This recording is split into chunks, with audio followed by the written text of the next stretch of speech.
Jamaica's financial institutions and Jamaicans should be able to conduct financial transactions through more secure channels with the passage of the Act to Amend the Revenue Administration Act 2020. In general, the Revenue Administration Act facilitates the delivery of information on third-party business transactions in ascertaining the source of income and other relative data.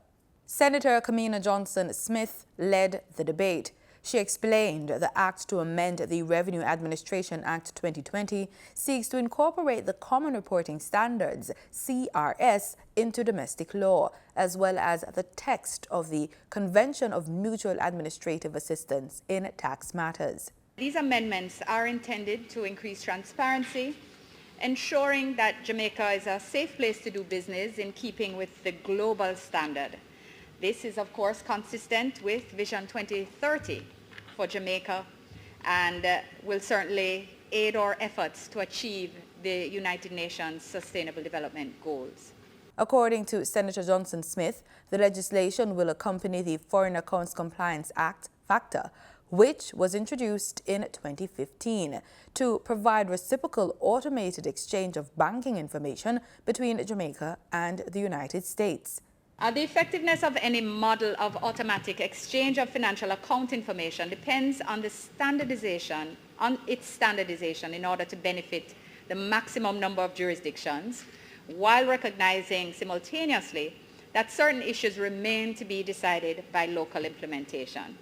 The advantages of standardization include process simplification, higher effectiveness, and lower cost for all stakeholders.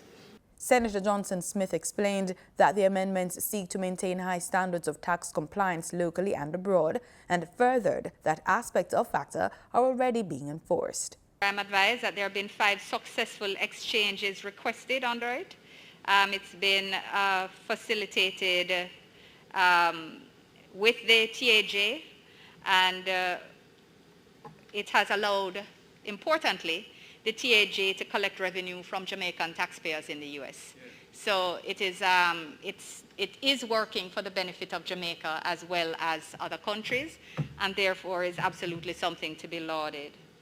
Sharing financial information and national identification between financial institutions and other business or government entities has always been a touchy subject in the public sphere. But Senator Johnson-Smith says the Act is compatible with other Jamaican laws, and it contains strong protective provisions regarding confidentiality. The approach that is always taken to any legislation and to entry into an international agreement is to ensure that CPC, the Attorney General's chambers, Solicitor General, and the relevant ministries ensure that there is compatibility with Jamaica's existing legal framework. I also said in one of my earliest paragraphs this morning that there are strong protective provisions in respect of, and this may well be why, because I'm not sure if you're not hearing me, and maybe you were speaking when I was speaking earlier, which is why you didn't hear when I said that there are strong provisions for confidentiality of information and the administrative regime that is used for exchange. There is a strong regime around it, and therefore it will not be incompatible with what we have here. The Act to Amend the Revenue Administration Act 2020 was passed in the House's committee stage without amendments.